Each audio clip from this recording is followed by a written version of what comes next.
The only thing that matters is incremental progress directionally correct.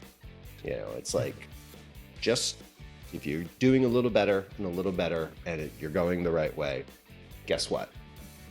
You've succeeded more than pretty much everyone else out there. Welcome to the Lead In Podcast, where we dive deep into genuine stories of leaders who've seized control of their journey.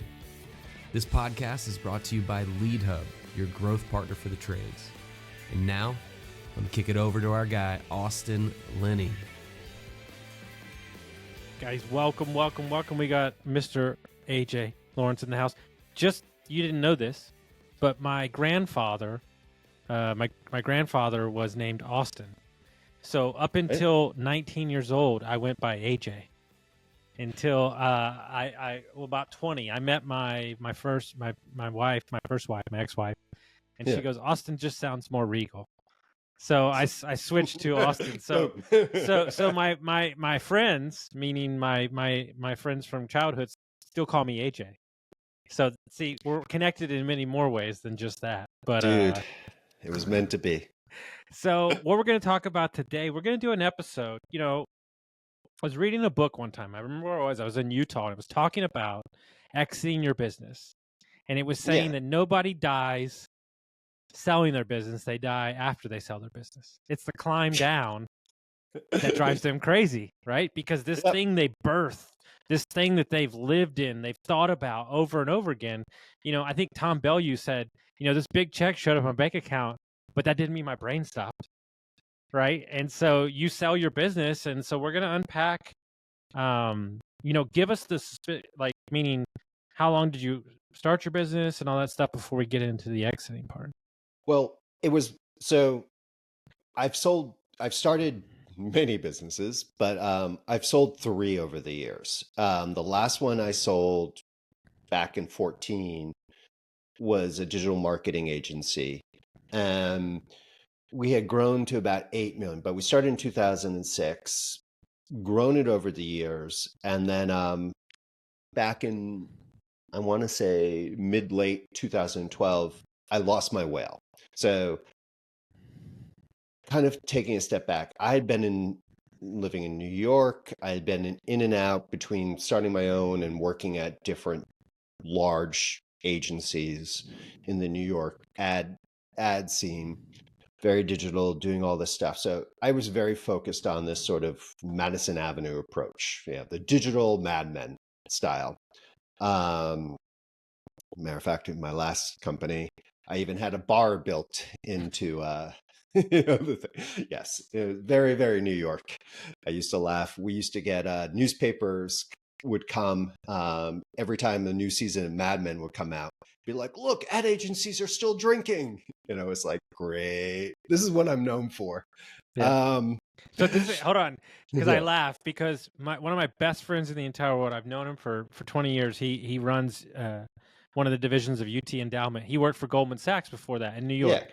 And I said, dude, I asked him one day, I said, there's no damn way that it's really like Wolf of Wall Street. And he said, Austin, I'm really sorry to tell you, it's very similar to this. I mean, things have evolved. I knew people in finance, but just even in talking ad agencies, there were so much in watching that when they would talk about sort of the client relationship stuff, that still goes on. Now, I never did see the whole idea of, and I know if I say this incorrectly, you'll get an explicit thing, but there was an episode where Pete was talking about, they were trying to do the turkey. I don't know how much you've watched the Mad, where they did sort of Discover PR, where they were doing the turkey fight battles between the women about how great this turkey brand was. And they were like, how do we expense the turkeys? He's like, I don't know. I know there's a line for BJs, expensing BJs, but there's not a line to expense turkeys. And I was like, when I saw that episode, I was like, oh my God, I had a boss who used to talk about the days where oh yeah, we had a line item, in our expense accounts. Yeah. I was like, what? Because I said, I had been in London a client was asking for something. And I was like, and I was 27. I was like, I don't know. Yeah. And I kind of like I think a lost a lot of client. times, it's funny, right? I think a lot of times, and I feel this way in small business too. I think there's a world that we think of, right? And I'll Yeah. use a different line. I'm not talking about that stuff. I'm talking about, fraud and theft, right? Oh, yeah. You think it's so far off, right? But I feel like when you buy a business, it's similar to the president, and they hand you a book, and it's like, okay, here's all the real things Yeah. and you're like, oh wait, this world really exists. Like, this is crazy. I mean, the stuff that goes through, and I will get back to just like Hmm. selling and sort of what Hmm. happened, but like, the employee, like, just in theft and stuff. Like I had an employee once, office manager, and didn't really think about it, but like I gave her a budget for snacks for the office. And I didn't know what Kirkland Brands was at the time. I mean, so like she would say, "Oh yeah, I went to the local, we had this fancy place right around the corner from our office. Oh, I went there and I bought $100 worth of stuff." And she was buying like super cheap Kirkland stuff. And and then pocketing the difference. Yeah, and it was like, yeah, I didn't know. And in of itself, that wasn't bad, but it was like, oh, that was the beginning, because eventually she slept with our bookkeeper to convince him to, increase her bonus and do all sorts of stuff. And it was just like, yeah, and she left it on an unlocked computer one day, just like she walked out and someone went to see something. It was like, HA, look at this conversation. Yeah. But like, that stuff happens. Hmm. And it is the weirdest thing when you see that, as a business owner, when you see fraud or you see someone trying to steal or just lying or whatever, you're like, wait, I'm a good person. Why is this happening? Hmm. Hmm. Yeah. So, I think here's an important note, because I caught myself, right, for the company we took over. It's important that you don't take on the responsibility of what somebody else has done to feel like you've done it. hmm I, yeah. I came out of that fog after about 12 months, and somebody had to remind me, like, hey, you didn't do these things. I know you're fixing them, but you didn't do them. Stop behaving like you did. You're here to fix the problem. And that's just me being Yeah. empathetic, but that's hard for people.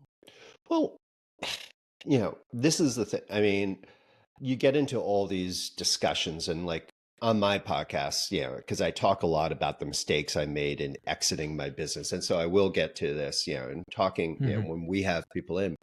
But I think, you do see like that tech bro approach of like, I'm the boss, do what I say type of thing. And then you also have these sort of like servant leaders approach, bottom up, employee first approach. And it's an interesting thing because when you get into it, how you act as, the boss, it's easy to say these things, but the day-to-day practice, and this is kind of why I really have been enjoying your podcast, this podcast, now that we're on it. Sorry, I'm so used to this Hmm. Riverside. And I'm like, wait, no, this is yours, not mine. Is this day in, day out, incremental, directional approach? Because that's something I had a really great business coach who was like, look, the only thing that matters is incremental progress, directionally correct. It's like, just if you're doing a little better and a little better and you're going the right way, guess what? You've succeeded more than pretty much everyone else out there. Because And it's frustrating. it's such a weird thing, right? My business partner says it perfectly.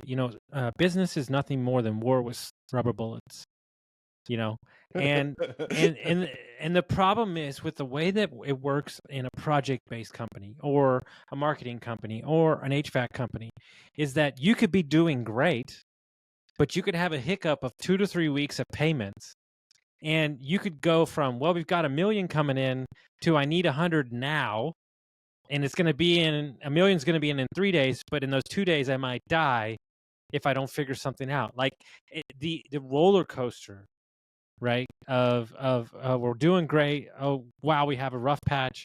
Oh wow, 2 days later we're rich again. Is just a wild ride.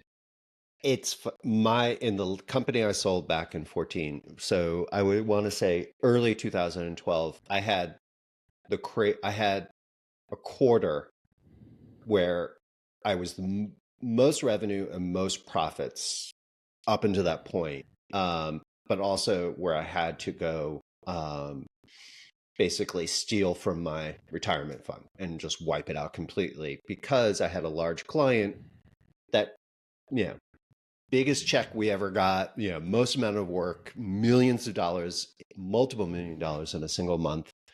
And they were like, oh, you know what? Just on the fly, they went from prepaying us to like, oh, we're going to 90 days. And like, right. And it was sort of like, yeah. And of course, like I had so little in the tank. Big lesson for, I really love talking to all these, fractional CFOs because I love seeing all the things like do all these things. I'm like, yes, yes, yes. This is the stuff I should have been doing. Yeah, It's totally. really cool after the fact to see how, before that, I was like, yeah, whatever. Because you just get hit. But yeah, it's also how you survive. I think that the thing that I've learned the most, and this is what we laugh at on a regular basis, I think you can have a framework in business and you can have a plan, but that plan can be destroyed within Mike 2 Tyson. days. Mike Tyson. Well, perfect example is, we've got a high-end project manager who decides to drink too much and is running a $2 million project, and we have to fire him, and now we're 3 weeks behind. They're threatening to fire us. So we had to pull everybody off other jobs. So we literally lost almost 5 weeks to catch back up, right? And now we're caught back up. But we didn't expect that to happen. This was a guy planned to work for me for years. And so that's why I think that plans in the business world are just a joke. And that's why I'll be frank, if I'm being honest, I never have an appetite to be a public company. I don't know how they report. It's funny. I'm on the board of one, and it is kind of silly because I love the company. Unfolio is a great company, all this, but seeing all the work that has to go into keeping it public, and also running the business on top, it's like this extra different layer, like inadvertent things that kind of cause you to make choices. Let's just, going back to my exit, the whole reason I went down the path of exit and sort of got lucky in hindsight was I had a large client that was public, but one of those sort of like not the bulletin board, not over the counter, but like whatever the NASDAQ mini used to be called, whatever, and they were like, oh, they saw some competitor bought a marketing firm and got a pop. So monkey see, monkey do. So they started like, hey, let's acquire you, this and this, and we'll all be rich. And it was like, even my mind around that, it was like, that's not very much of a strategy. And you're going to pay me all in equity? Because I had that once in my first company, and then the company went bankrupt like 8 months after, my very first company I sold for stock when I was 24, all equity. And got nothing out of it. Great 3 years of working for about $4,000 was fun. But so that at least got me talking about the thing. I brought in a small investment bank that specializes in this, and we started talking. It was like, well, that's kind of a crappy offer, but you're right below the point where these holding companies will start looking. So I started having conversations just to see and getting tracked and doing all this work to kind of focus on this and growing the way I was told you needed to grow. And to a certain degree, what the large holding companies want isn't exactly the best structured business because they get more leverage if you're over leveraged and they're coming in, but I didn't know that. But it got me down this route that we started looking to buy.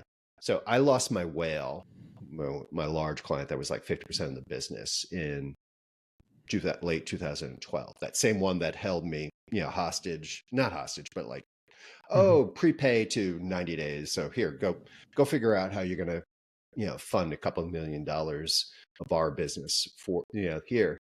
So in that process, though, we started having so many conversations. I restructured the business, got rid of all my super expensive smart people because I couldn't afford them without my whale. And we got very lean and mean, and we started growing again, but we were not on that lovely rocket ship trajectory anymore. But I was able to sell because, well, I had at least had so many conversations that some of the secondary and tertiary people who I had kind of ignored earlier were still interested. And those those talks, and I was burnt. So someone came in that was a lot less than I could have had just a few years, 2 years earlier. Sure. But they were going to give me cash, and they were going to take my mental, you had kind of said earlier, this way of living where the business is you are the business, so they were going to take that off my plate. And at the time, that was all I wanted. So how many years did you run that business? So we're talking, about 8. Okay. So there's a book I read a while back from a big business broker. And he said that if he were a business owner, and he's seen it a million times, I think he's done like 300 transactions. He said, year 7, it's your duty as a business owner to sell or at least buy into a bigger business. He said that people don't lose their business, they lose their passion for the business and burn out. 100%. And so if you don't sell in that 7 to 8 year, the businesses start going to eroding, and you're not going to get the value in the business that you want. Yeah. I mean, without a doubt, one, in trying to chase growth and trying to be something within that New York ad, holding company thing without, the market now for selling small, medium companies is much different than it was, even 10 years ago. So there was a pretty specific route to selling. So I thought I had to match that process. Nowadays, you have the build to sell, the grow, buy then grow, you have all the different, there's a gazillion people who can help you, model and kind of approach. But looking at it, it's like you chase sale. Like I know is the biggest thing. And this is what I do now with a lot of the people I work with is set the foundation, because each level you grow, your foundational needs change. The type of thing, the type of people, the way you look at it, and maybe the same people, but how you look at the business. And it's not, and it's crazy because it should be incremental, but it's more like lockstep. You're kind of going along and you're like, hey, we're fine here. Yeah, it's getting a little warm, but we're fine. And then all of a sudden, just one little thing changes, and it's like, oh, we have to look at everything differently. So it's like, okay, how are you adapting? I had a great operational structure for a $2.5 million business. I was flying. I had a great business at 2.5. It was wonderful. We were having fun. It was nice, but I grew it to 8 million on a 2.5 million infrastructure. And I was wondering why I was, wanted to kill everyone. I was drinking, and, I weighed 400 pounds, not 400, but I weighed way too much. That approach, you have to constantly adapt and build your structure. You set the foundation right, and it's slower. It pushes back, I think, on a lot of it. But that gets back to, what are you trying to do? And you talk a lot about this. Sure.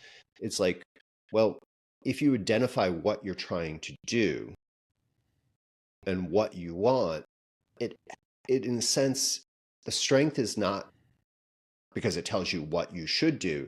It tells you more of what you shouldn't do. 100%. And I think that 90% of the time, I think people don't respect seasons, and I think that they live in absolutes. And I think that grow. Look, I would say one of the smartest things and the hardest, just so we're clear, one of the smartest and the hardest things I ever did was I walked in 4 months ago to my CEO. I was CEO at the time. Pardon me, my COO. Yeah. I was CEO, He was CEO with the plan of at the end of the year, he was going to become CEO. Yeah. And I looked at him dead in the face and I said, I can't be the CEO anymore. Can't do it. I don't want to. I don't want to come in the office. It's not my strength. I had to bring my RV down to Texas. And so for like 12 hours, I was on the phone networking, looking at businesses to buy. I was talking to friends, and I never felt so alive. I was on the road. I was talking. I was doing what I was born to do. And he goes, well, how quick do you want to make this change? I said, in the hour. And so we No. so we brought the team in. We told them, everybody, oh my God, is Austin leaving? No, I'm not leaving. I'm just the president now. I'm in a different role. Okay. Yep. And I would say for 3 months, I felt lost. I hated it because when I give something my everything, I give it all, every bit of me. Yeah. And so then I had Reg Zell on the I've had him podcast, on too. Yeah. and he said to me one thing. He said, you have to understand something. In the role that you're in, he said, you'll make about 4 to 5 decisions a year that will matter for the direction of the company. He goes, that's what you do now. He goes, those micro decisions, that's not in your personality. It's not your thing. And it changed my life. Reg is a great example because I've learned a lot in hindsight from him and his business partner, and I'm forgetting his name. Josh, Josh did, and I want to say this is about 1.5 years ago, a beautiful tweet storm, whatever they're called nowadays, X-Storm, X-Men, of the balance between the operator and strategist, whatever. Their understanding to stay in their lane, the discipline blows my mind.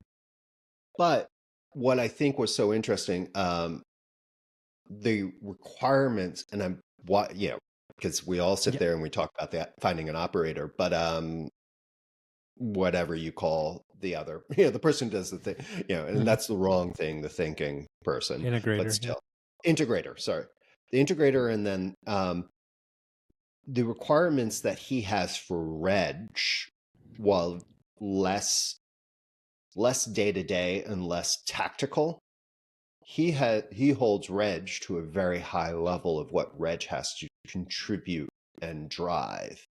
And that's what I thought was so interesting. And, I'll dig it up because I actually took it and sent it to a business partner I was talking to at the time. And hey, this is how I want to structure it. And they kind of looked at it and were like, that's a lot of work. Bye. That's a lot of work. But I'll send it off to you if I can dig it up. But it's so cool. So when I sold, I was very much in it because I was in a burnt position. I had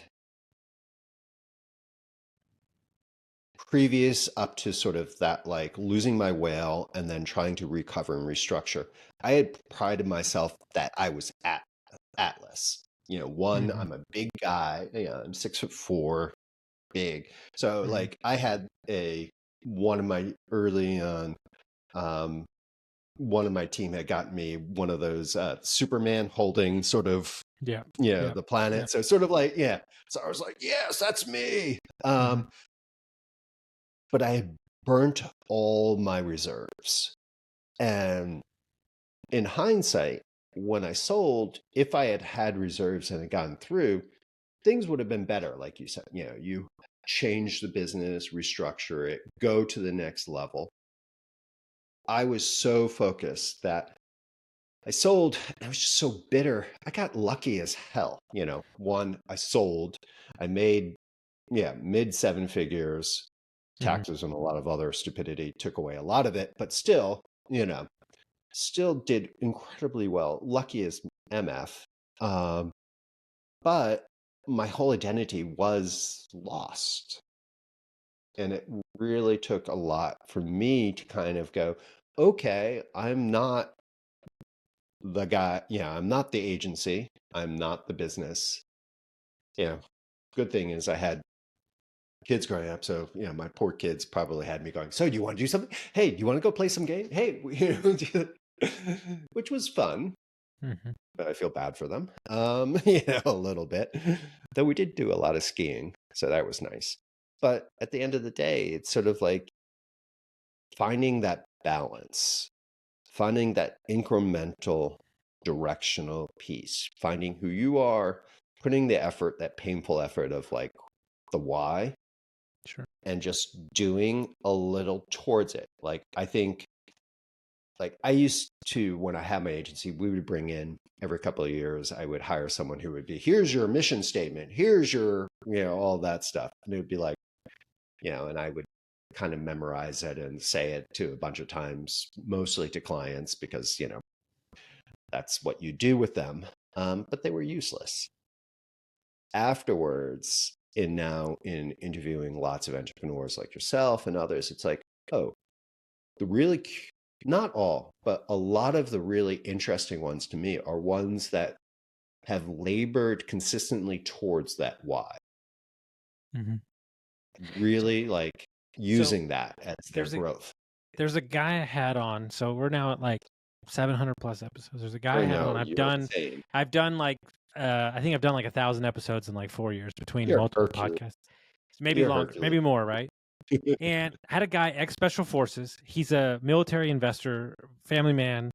He told me a why on the pod. Boys and girls, this is 5 years ago. It is melted in my skull. Like, all right, let's hear melted in my skull. So he goes through this whole story about how he was over in war.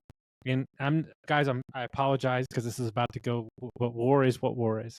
His job was to bury the people when they got killed. That was his job. Oof. And he said, I still think about that. And I said, well, what? And I make him, every time he comes on the podcast, I make him say it again. I'm not going to get it verbatim. So please, guys, but you can go back and look. Eric Upchurch. He said, my role is to live my life to the absolute fullest, to impact as many people as I can, because the people I buried didn't get the chance. Yep. And when he said it to me, I almost turned off the podcast because I thought to myself, I was like getting chills because I thought there's nobody that can stop that guy. Like, he's ending vet homelessness, like by building them houses. He walks like through mountains. Like, this dude has a why that is so above any business. Like, it doesn't matter what he does. And I think what's interesting, right, is I think that one of the things that I learned is that your goals can only be a representation of how your past views yourself, right? Ooh, and so if that's the case, then if I live in the moment of my values and my why is bigger than everything around me, then we don't know what's possible. And so my why can't be the revenue of the business. It doesn't exist. It'll go up and down. I'll be exhausted. My why is one thing and one thing only: jobs. Okay? Jobs. We create jobs. But what you have to understand is those jobs put food on the table for the families, then get spent out in the community. So the ripple effect is that great. So that allows me to show up on days I don't want to because it's not about me. Very much so. I love that example. I'm a military brat, and I got I still kick myself sometimes. I was recruited by West Point, all this. My dad was sort of like, he had been an officer in the Marines, and he was like, I never really told you about the times I was under fire. And I was like, well, yeah, you said you. It's like, well, no, I literally had times where I had people shot next to me.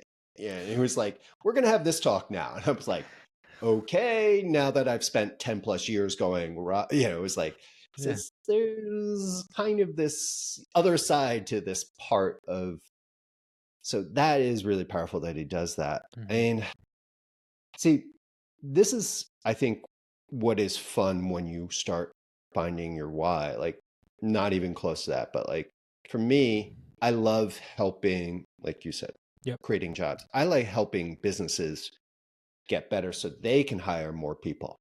Like we do that now a lot with my company, Insight Labs, where we really focus on sort of like, what is the foundation you have? Are you doing things the right way? Really looking at, are you setting up your leads right? Because so much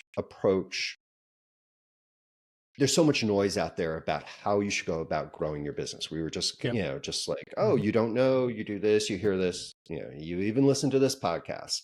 Not saying our approach, my approach, So Austin's pretty cool. So you guys can listen to Austin, but don't listen to me unless it fits really what you're talking about. But like, you have to build it for yourself. But in doing so, there's no magic secret sauce. It's just a lot of basic foundation of working towards what you want to achieve. Mhm. You do the right foundation, you do the right stuff, or that lovely thing. How do you become a master? You chop wood, carry water. What do you Mhm. do once you become a master? You chop wood, you carry water. Yeah. You It's just do the all things you need to do.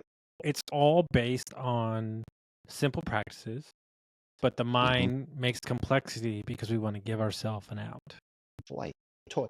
Well, that or like I know for me, and this was something I had to do. Yeah, well, I didn't have to do it because I sold, but like when things were going well, I like puzzles. Yeah, I'm one of Yeah. those kids who like, oh, the Rubik's Cube. I Oh, know yeah, where bum, you're bum, bum, going bum. with this. Yeah. Computers. So Yeah. it's like bright, shiny object syndrome. I made things more complex, but to a large degree,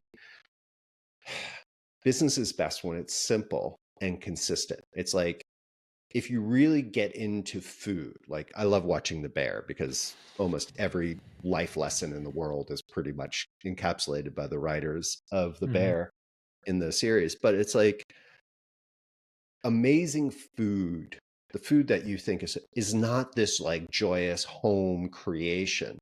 It is a systematic, creation thereof is Yeah. one thing, but then for the for the development for the restaurant, it has to be so structured and so precise to Mhm. be replicable consistently that there is almost, it's no joy of discovery in the restaurant once it's created. It's the process of Representation. So What people don't understand, because I was in the food and hospitality hotel business for 20 years. What people don't understand is all the foods of the world, meaning the national food of Spain, the national yeah, food of France, the national food of all these things. It's peasant food. yeah, It's peasant food. And what people don't really realize that is the most wild thing about the food business is that the fact that you can, and I mean this wholeheartedly, and I'll use it just because it's an easy example.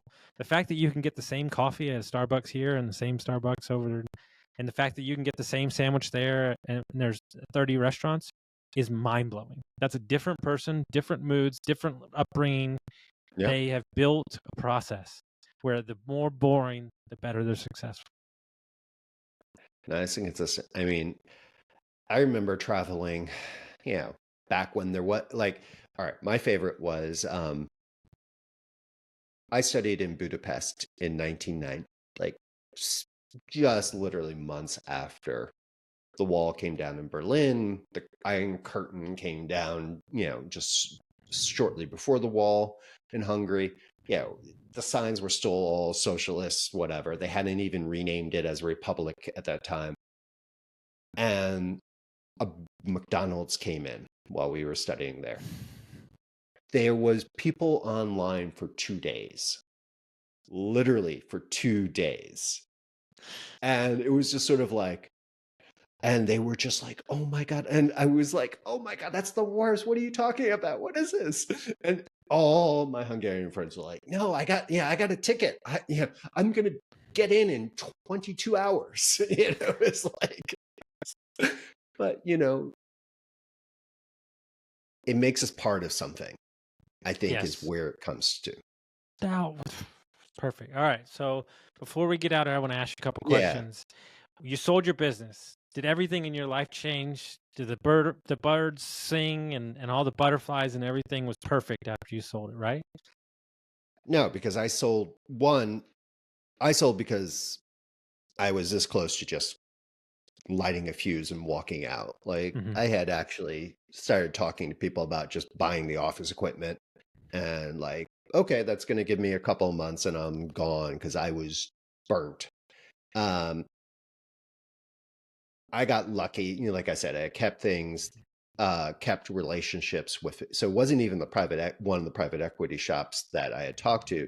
It was one of my ex-employees plus some financial backers from that had worked at a private equity we had talked to that was like, oh yeah, hey, why don't we, you have this one good business unit, why don't we take that? And then like I sold another, so it was like a little piecemeal, a little whatever, but it was like done. But I was bitter.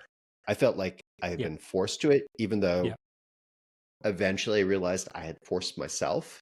Like the deal I got was a deal, like you've talked a lot of times about leverage on your podcast, on this podcast. I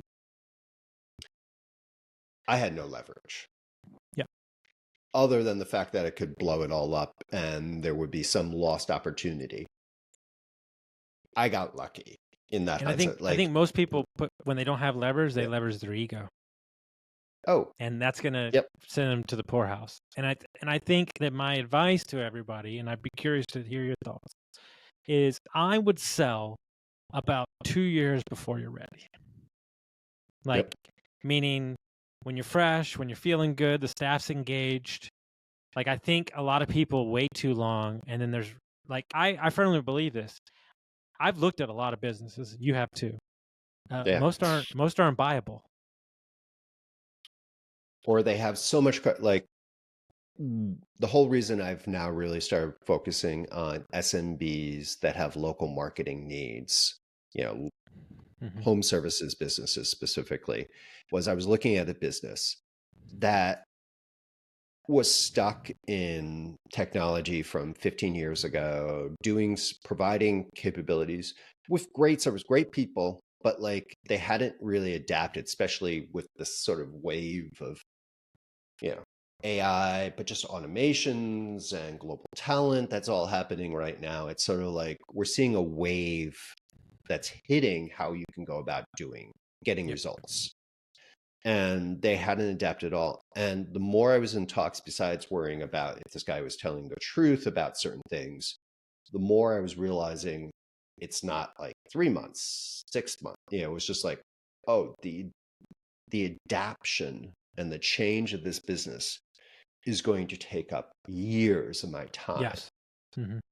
And if he had just, because like their finances were in a non-readable format because it was an Oracle 2003 financial and a server in the closet they were running off of, and Oracle didn't even support it anymore.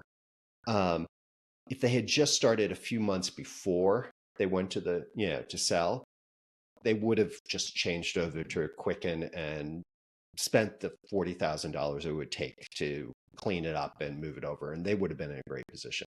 But yes, so here, instead of rambling, going back, I know from my experience, 2 years earlier would have been brilliant. But even more important was if I had 2 years before that started running my business as if I was going to sell, even if I wasn't going to. That's an interesting thing that I've seen, similar to the, operating or running a business towards a why, is running a business towards a sale, because that's almost the operational why. It's like we're going to do things in a way that is easily understood, easily structured, easily repeatable, non-response. There would be no need for Magic Mike to, I don't know why I said Magic Mike, but a magic person to jump into the thing and do a magic trick of like, hey, here's the business. It's like literally the business just runs. So that takes, I think, 2 years. Selling, so it's like if you really want to run a good business, just run to have a strong why and build a business as if you were going to sell, even if you don't. And I think that at the end of the day, I think you're going to thank yourself for it, because you're going to create a business. There's a book, and I've read it 8 times. All right. Yeah. And it's called Self-Managing Business by Dan Sullivan. And so Dan Sullivan's he's my guy. It even has pictures in it, right? Yeah. It's 100 pages. It's got pictures. It's free, or 99 cents. All right. If you just do what's in that book, your entire life will change. But people won't. And he's basically saying, build a self-managing business, even though you don't want a self-managing business. These are the steps to do it. We basically built the foundation of the company off of this. Like this big portfolio that we're building is off of this 99-cent book. Have you done strategic coach? I have not. I had a run of many years of masterminds and coaches. I have taken Yeah. off. I Good. made a decision 2 years ago that I don't want anybody informing my decisions for me. I want to live through them myself. And so I've been doing a self-analysis. I've been working on more personal stuff. Mhm. I'm working with some different type of coaches. I found some stuff. It's really odd, and we don't need to get into the whole kit and caboodle, but I've Yeah. basically blocked out my childhood. I don't remember anything. Oh, wow. So I'm working through kind of unearthing some stuff in that realm. And I find, one of my favorite quotes from Hormozy is your business works more on you than you do on it. And it's the truth. I mean, you've never lived until you've managed 47 people. Like they Yeah. literally, they have a BS detector, 5 states away. And so you find a lot about your behavior and stuff. And so, there will be a time where I get back into the coaching thing. But for me right now, I'm just kind of like reflecting, taking time. I Cool. think that a lot of business owners, and this is what I truly think, and this is like my ultimate thing, and I've seen it firsthand. I saw it in this transaction, and you said it early. They don't know who they are separate from the business. Yep. And so let me explain something to you, people, you aggressive people that are trying to buy small businesses. You need to respect that the seller's probably spent 50 years in this business. He doesn't Mhm. have anything else. And so you need to handle his emotions with understanding that from his point of view and act accordingly, because he's going to do things that you're not going to understand. But that's literally him fighting, not understanding what his next move is. They can tell you that they're going to retire and they're going to RV and they're going to do all that stuff. That lasts about a month. And then they're like, what the hell? And so understand that's where they're coming from. It's not to shit on you. It's that they literally don't know what to do. Yeah. And I think, it helps definitely in talking when you're looking to acquire to recognize, yeah, price and the most money they can get out of the deal, the faster, Mm-hmm. the less kind of conditions and all that is important. But what you're going to do with the business that they ran, like I was having one conversation with a landscaping company, and I decided that really, even though it was a very large and very, corporate, it just Mm-hmm. wasn't quite what I wanted to do my day to day. But it was so funny. The sticking point was literally just this, hey, we have Joe. Joe's been here forever. He really is just the person who knows everything about the culture, but he doesn't do anything else really. But I want to make sure Joe is sort of, Mm-hmm. and I was sort of like, and I was gonna do it, but it was sort of like, wow, that like this guy was, going to sell and was willing to kind of about $500,000 less if he knew Joe Yep. would be making his 60K a year. Mm-hmm. And it was just like, wow. I mean, the things you don't think are going to be important Dude, are so much important when you get into, trying there to look at it. there was a deal in Dallas. I'm dead serious. I would have bought it.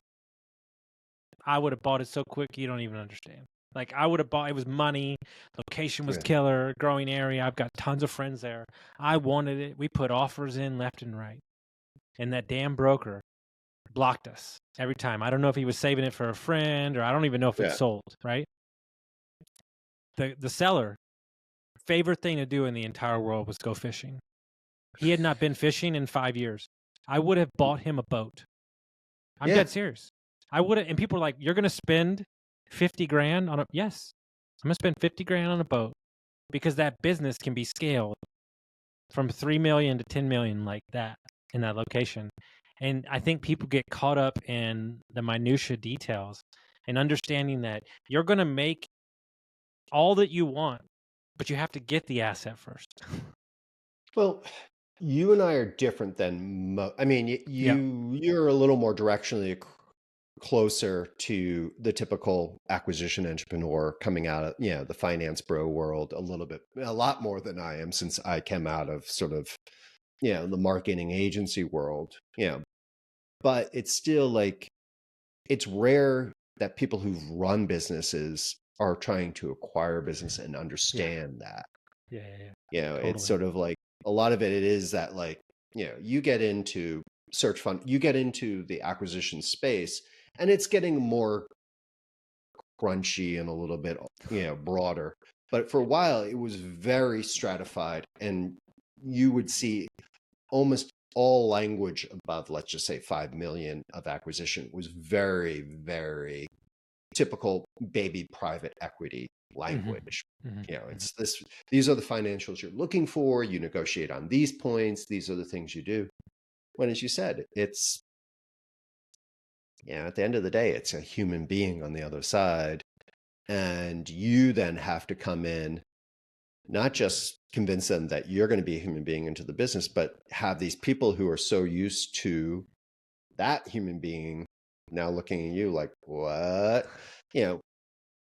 But this is okay. But this is also the reason why small businesses are such the community better. Everyone thinks of big business as sort of what business is, large companies, all that. They really only hire, it's like a third of the workforce is kind of in there. Most people are working for businesses with 20 or less. Actually, most people are working for businesses 10 or less people, and it is this whole idea of like, your world is, a big company, you would never even think about your boss changing. Just, okay, he got, he got promoted, he got fired. Okay, I have, new day, new grind. I was going to say something cruder, but it's like, that was just what it is. But in a small business, the deal, the change of culture is such an impact and such an important thing to recognize and deal with. It's like, look, this is the bedrock of our country, not, not Apple. I mean, I love Apple and I have every Apple product on the planet, but, except for the Vision Pro, I was like, no. But, it really is your landscaping company, your pool, the guy who does your electrician. This is what our country is. And the culture that they create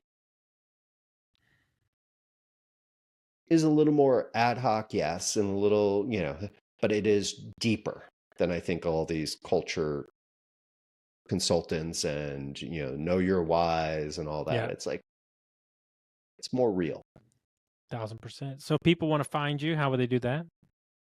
Well, okay. If you want to hear me talk with cool people like Austin, since he came on my podcast, I have the beyond8figures.com podcast where we interview entrepreneurs about their life journey and how they look at being an entrepreneur separate from being a business owner.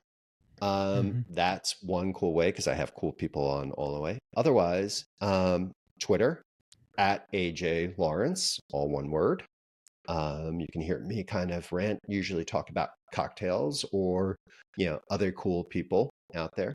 And then if you're interested in how to go about looking at your marketing from just what do I need to get done to even begin to start growing in the long term, that's insightlabs.ai. I love it. Guys, go check out his things. I hope you got some value from this, and we'll see you soon.